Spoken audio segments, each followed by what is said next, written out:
SSC 27-28 ব্যাচের পরীক্ষার্থীরা, সামনে তোমাদের প্রি টেস্ট, টেস্ট এবং বোর্ড পরীক্ষা, এবং আমি তোমাকে পরিসংখ্যানের এইখান থেকে টাইপ 2 এ টোটাল 10টা এমসিকিউ করাবো, যেগুলো পরীক্ষায় প্রতি বছরই আসে। তোমার কাজ হচ্ছে গিয়ে ভাইয়ের সাথে থেকে জাস্ট 10টা এমসিকিউ করে ফেলা। যারা এটার পিডিএফ পেতে চাও অবশ্যই প্রথম কমেন্টে চেক দিবা, আমাদের পেজটাকে ফলো দিবা, অথবা কমেন্টে পিডিএফ লিখবে। চলো প্রথম যে এমসিকিউটা রয়েছে সেটা আমরা একটু দেখে আসি। প্রথমে যেটা রয়েছে ভাইয়া, 11 থেকে 19 পর্যন্ত মৌলিক সংখ্যাগুলোর গাণিতিক গড় কত সেটা বের করতে বলছে। তো তুমি এটা বের করতে হলে যে কাজটা করবে, প্রথমত 11 থেকে 19 পর্যন্ত মৌলিক সংখ্যাগুলো তোমার লিখতে হবে। তুমি 11 থেকে 19 পর্যন্ত মৌলিক সংখ্যাগুলো লিখবা। তো 11 থেকে 19 পর্যন্ত কি আছে? প্রথমত 11 থেকে 19 পর্যন্ত যে মৌলিক সংখ্যাগুলো রয়েছে, 11 রয়েছে, তারপর রয়েছে কি ভাইয়া 13 রয়েছে, তারপরে 17 রয়েছে, 19 রয়েছে, তাই না? এই যে সংখ্যাগুলো রয়েছে, এই সংখ্যাগুলো হচ্ছে মৌলিক সংখ্যা। কেন মৌলিক সংখ্যা? এই সংখ্যা ব্যতীত অন্য কোনো সংখ্যা দিয়ে কে ভাঙা যাচ্ছে না। তো এই জন্য এগুলো হচ্ছে মৌলিক সংখ্যা। এগুলো সবগুলো যোগ করবা। তুমি যদি যোগ করে দাও, যোগ করে কয়টা আছে ভাইয়া?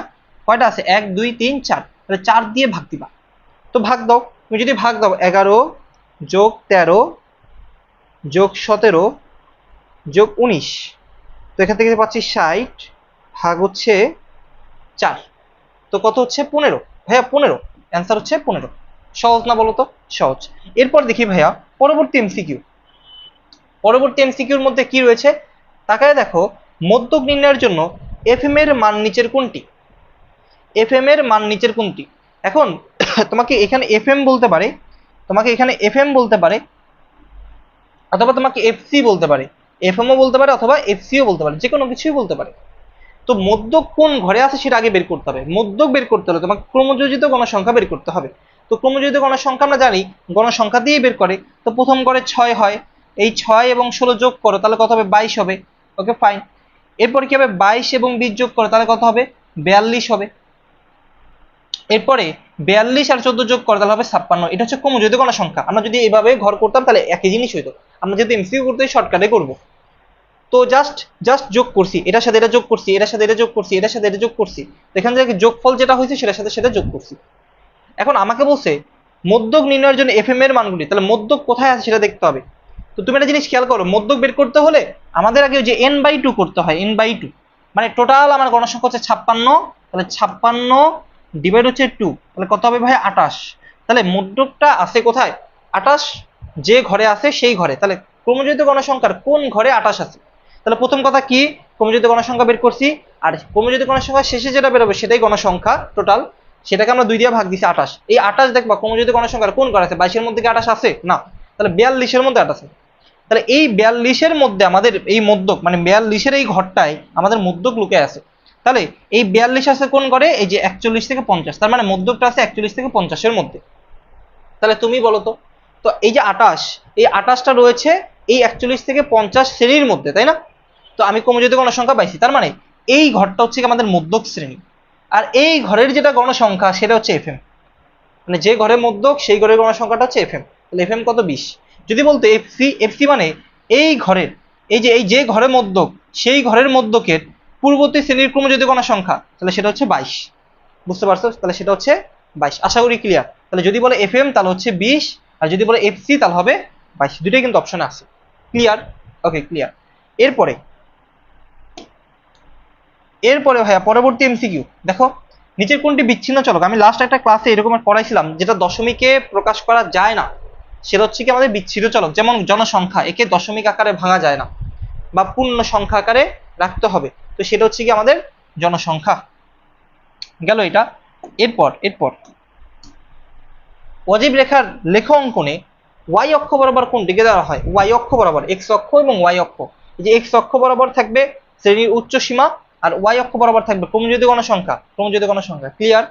Okay clear. এরপর এসএসসি 27-28 ব্যাচ দেখতে পাচ্ছ এখানে একটা স্ক্রিনে দেখো, খুব সুন্দর করে একটা টার্গেটে প্লাস প্রস্তুতি রয়েছে, এবং এখানে 100টা লাইভ ক্লাস করানো হবে। এই 100টা লাইভ ক্লাসের মাধ্যমে তোমাকে বেসিক টু প্রো, মানে তোমার পরীক্ষা ভালো করার জন্য, প্রি টেস্ট, টেস্ট, বোর্ড পরীক্ষা ভালো করার জন্য যা যা করা দরকার আমরা করব। এবং এটা আগামী 10ই জুন থেকে ক্লাস শুরু হবে, এবং 5ই জুনের পূর্বে যারা ভর্তি হবে তারা 1990 টাকার কোর্স 999 টাকায় ভর্তি হতে পারবা। যারা সায়েন্সে রয়েছে, আর্টসে রয়েছে, কমার্সে রয়েছে, প্রত্যেকের জন্য কোর্সটা গুরুত্বপূর্ণ। দেখো যারা সায়েন্সে রয়েছে physics, chemistry, general math, higher math, ICT, Bangla, English, general science এগুলো পাবে।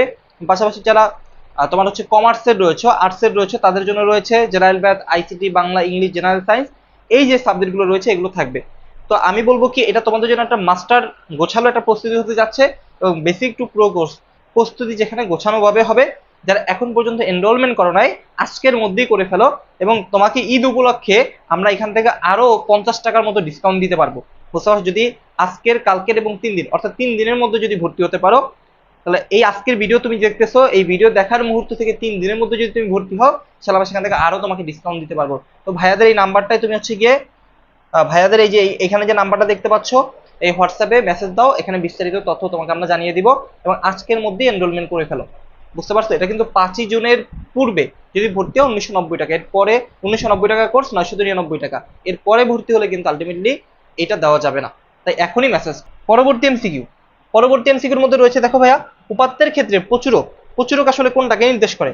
প্রচুরক কেন্দ্রীয় প্রবণতার পরিমাপ, হ্যাঁ আমরা জানি কেন্দ্রীয় প্রবণতার পরিমাপ 3টা, গড়, মধ্যক, প্রচুরক। তার মধ্যে হ্যাঁ প্রচুরক কেন্দ্রীয় প্রবণতার পরিমাপ। ওকে, একাধিক হতে পারে, হ্যাঁ প্রচুরক তো একাধিক হতেই পারে। সবচেয়ে বেশিবার উপস্থাপিত মান, হ্যাঁ সব থেকে বেশিবার যেখানে থাকে সেটাকে আমরা প্রচুরক ধরি, তার মানে 3টাই রাইট, 1 2 3, 1 2 3 গেল এটা। এরপর ভাইয়া, কোন উপাত্তের পরিসর 67 এবং সর্বনিম্ন 85 হলে সর্বোচ্চ মান কত? তো এটা এটা আসলে দেখি আমরা কত হয়। তো প্রথমত ভাইয়া, যেহেতু এই তথ্যগুলো আমাকে দিয়েছে, তো মনে রাখবা কোন উপাত্তের পরিসর, পরিসর সূত্র কি? পরিসরের সূত্র হচ্ছে পরিসর সর্বোচ্চ মান, তাহলে সর্বোচ্চ মানে ম্যাক্সিমাম মান বিয়োগ মিনিমাম মান, মিনিমাম মান যোগ কি 1, তাই তো? আমরা এটা জানি। তো এখন যেহেতু পরিসর দিয়েছে, পরিসর কত? 67, এই যোগ 1টাকে এই পাশে পাঠাও, -1। আর ম্যাক্সিমাম কত আছে? ম্যাক্সিমাম, ম্যাক্সিমাম তো আমি জানি না, ম্যাক্সিমামটা আমরা বের করবো। ম্যাক্সিমাম মাইনাস মিনিমাম, তো রেখে দিলাম। মিনিমামটা কত আমরা লিখে দিই, মিনিমামটা হচ্ছে গিয়ে তোমার এখানে 85, 85। তো 67 - 1 যদি আমি করি তাহলে হবে কত? 66। আর এটা -85, এখানে +85 করো, তাহলে কত হবে? ম্যাক্সিমাম, ম্যাক্সিমাম দেখো 5 আর 6 আমরা পাচ্ছি 11, 9 এবং 6 আমরা এখান থেকে পাবো 15, 151, 151, 151, 151। ওকে, ডান, ডান। এরপর দেখো একটু তোমরা ক্যালকুলেশন করে নিও, তারপরও যদি কোনো মিস্টেক হয় ক্যালকুলেটর করে নিও, যেহেতু আমি হ্যান্ড ক্যালকুলেশন করতেছি। আচ্ছা, এরপর দেখো এই যে এই টপিকের এমসিকিউটা 27 28 ব্যাচে যারা রয়েছে, এই এমসিকিউটা তোমাদের জন্য খুবই গুরুত্বপূর্ণ। দেখো কিভাবে এই এমসিকিউটা করতে হবে। যখন তোমাকে বলেছে ভাইয়া এই যে ইউ দেওয়া, হ্যাঁ তারপর এক্স দেওয়া এবং এইচ দেওয়া, বলছে অনুমিত গড় বা আনুমানিক গড়, এটা সূত্র হচ্ছে যে আমরা যখন ধাপ বিচ্যুতি করি না, তখন সেই সূত্রটাকে অ্যাপ্লাই করতে হয়। যেমন ইউআই সমান x i minus a by h, এই যে সূত্রটা মনে পড়ে তোমাদের? তো এটা হচ্ছে মধ্যমান, এটা হচ্ছে তোমার ওই যে অনুমিত গড় অথবা আনুমানিক গড় যেটাকে বলা হয়, এটা হচ্ছে ধাপ বিচ্যুতি। তো এখন এই ইউ এর মানটা দিয়ে দিছে -2, বসাও। তো আমাকে এটা বের করতে বলছে, তাহলে এক্স আই কত দেওয়া? এই যে 12 দেওয়া। এরপর এ বলতে আমরা জানি না, এইচ বলতে আমরা কত জানি? 4। তো এই পাশে গুণ করো, 2 গুণ 4, এখান থেকে থাকে 12 মাইনাস এ, তো 4 দুগুণে 8 মাইনাস 8, তখন হচ্ছে 12 মাইনাস এ। তো তুমি একটা কাজ করো, এই মাইনাস এটাকে এই পাশে আনো আর 8টাকে এই পাশে নাও, তাহলে 12 + 8 মানে কত? 20, 20 আনসার 20। ক্লিয়ার? পারবে? ওকে, ডান। এরপরে কি ভাইয়া, এরপরের এমসিকিউটা দেখো, কোন শ্রেণীর নিম্ন সীমা 30, শ্রেণীর মধ্যমান 32 হলে শ্রেণীর উচ্চ সীমা কত? দেখো মধ্যমান নিয়ে কথা, তাই না? মধ্যমান, শ্রেণীর মধ্যমান, শ্রেণীর মধ্যমান যদি হয় তাহলে সূত্র কি? মধ্যমানের সূত্র, এই যে মধ্যমান, মধ্যমানের সূত্র কি স্যার? শ্রেণীর নিম্ন সীমা 30 আর উচ্চ সীমা, উচ্চ সীমা, উচ্চ সীমা এই যে ম্যাক্সিমাম, উচ্চ সীমা যোগ নিম্ন সীমা মানে মিনিমাম, হ্যাঁ মানে নিম্ন সীমা মিনিমাম। তো এই দুটা যোগ করে 2 দিয়ে ভাগ দিতে হবে, সহজ কথা। মানে উচ্চ সীমা যোগ নিম্ন সীমা ভাগ 2, মধ্যমানের সূত্র। তাহলে মধ্যমান, মধ্যমান তো বলে দিচ্ছে 32, তাহলে এটা ভাগ কাছে এই পাশে পাঠিয়ে দাও, গুণ হয়ে যাবে। ম্যাক্সিমাম আমাদের বের করতে বলছে মনে হয়, হ্যাঁ ম্যাক্সিমামটা বের করতে বলছে। তাহলে তুমি একটা কাজ করবা, তুমি একটা কাজ করো, যেহেতু গুণ এই পাশে, হ্যাঁ আমরা ম্যাক্সিমামটাকে লিখলাম আর প্লাস মিনিমাম, প্লাস মিনিমাম। তো এখন 32 দুগুণে কত পাচ্ছি আমরা? এখানে 64 পাচ্ছি। মিনিমামটাকে এই পাশে পাঠাও, মাইনাস হবে মিনিমাম কত? 30, তাহলে 30 বিয়োগ করলে আমরা পাবো ম্যাক্সিমাম। ম্যাক্সিমামটা কত পাবো? 34, 34 অ্যান্সার 34। বুঝতে পারছো? আমি তো হাতে হাতে করতেছি, হ্যাঁ তোমাকে বোঝানোর জন্য, তুমি যখন ক্যালকুলেটর করবা খুব ফাস্ট হবে। আচ্ছা দেখো এটা দেখো, এরপরে ভাইয়া এরপরের এমসিকিউ। আচ্ছা এটা গেল। কোনো নিচের উদ্দীপকের আলোকে প্রশ্ন উত্তর দাও। দেখো প্রচুরক শ্রেণীর মধ্যমান চাইছে, প্রচুরক শ্রেণীর মধ্যমান। তুমি কি করো? প্রচুরক শ্রেণী সব থেকে বেশি কোথায় আছে? 12, তাই না? 12 এখানে বেশি আছে, তার মানে প্রচুরক শ্রেণী এটা। তাহলে এখানে বলছে প্রচুরক শ্রেণী মধ্যমান, তাহলে এখানে যেটা আছে 51 যোগ 60 ভাগ 2 করলে যেটা হবে সেটাই আনসার। বুঝতে পারছো? প্রচুরক শ্রেণী মধ্যমান মানে কি, প্রচুরক শ্রেণীর মধ্যে যেটা আছে ওইটাকে তুমি কি করবা, ওই দুটোকে যোগ করে 2 দিয়ে ভাগ দিবা, তাহলেই আনসার বের হবে। এরপরে দেখি এই যে উক্ত সারণীর ক্ষেত্রে, উক্ত সারণী বলতে কোনটা, উক্ত সারণী বলতে এই যে এটা। এবার এখানে বলছে কি মধ্যক শ্রেণী 51 থেকে 60, তাহলে মধ্যক শ্রেণী বের করতে হবে। মধ্যক শ্রেণী জানি কেমনে বের করে, এই যে দেখো এখানে বলছে কি এফ এম এফ সি সব বের করাইছেন একটু আগে। তাহলে মধ্যক শ্রেণী কেমনে বের করে, মধ্যক শ্রেণী বের করতে হলে টোটাল গণসংখ্যা প্রয়োজন। তো তুমি ক্রমযোজিত গণসংখ্যা বের করে নাও আগে, মধ্যক নিয়ে যেহেতু কথা আছে। তাহলে এটা হচ্ছে 5, ক্রমযোজিত গণসংখ্যা 5 এবং 8 কত হবে 13, 13 এবং 12 কত হবে 25, 25 এবং 9 আমরা এখান থেকে পাচ্ছি 34, 34 6 40। বুঝতে পারছো? তাহলে টোটাল গণসংখ্যা, ক্রমযোজিত গণসংখ্যা শেষে যেটা আসবে সেটাই টোটাল গণসংখ্যা, মানে এগুলোকে সবগুলোকে যোগ করলে যা হয় সেটা হচ্ছে 40। তাহলে 40 n/2, আমরা জানি মধ্যক শ্রেণী বের করতে হলে কি করতে হয়, n/2 করতে হয়। তাহলে 40/2, তাহলে 40/2 মানে কত 20, তার মানে 20। দেখো ক্রমযোজিত গণসংখ্যার কোন ঘরের মধ্যে 20 আছে, 13 মধ্যে আছে না, 25 এর মধ্যে 20 আছে। তাহলে 25 মধ্যে যেহেতু 20 আছে, তাহলে মধ্যক শ্রেণী কোনটাই, যেটা 51 থেকে 60, 51 থেকে 60, 51 থেকে 60 দেখি তো ঠিক আছে কিনা, 51 থেকে 60, হ্যাঁ 51 থেকে 60 রাইট, এটা ঠিক আছে, এটা ঠিক আছে। ওকে, এরপরে আমরা যাই, এরপরে এফএম বের করতে বলছে, এফসি বের করতে বলছে। এফএম এফসি, এফএমটা কি হবে দেখি। এফএম হচ্ছে যে শ্রেণীতে মধ্যক সেই শ্রেণীর গণসংখ্যা 12, হ্যাঁ 12 ঠিক আছে।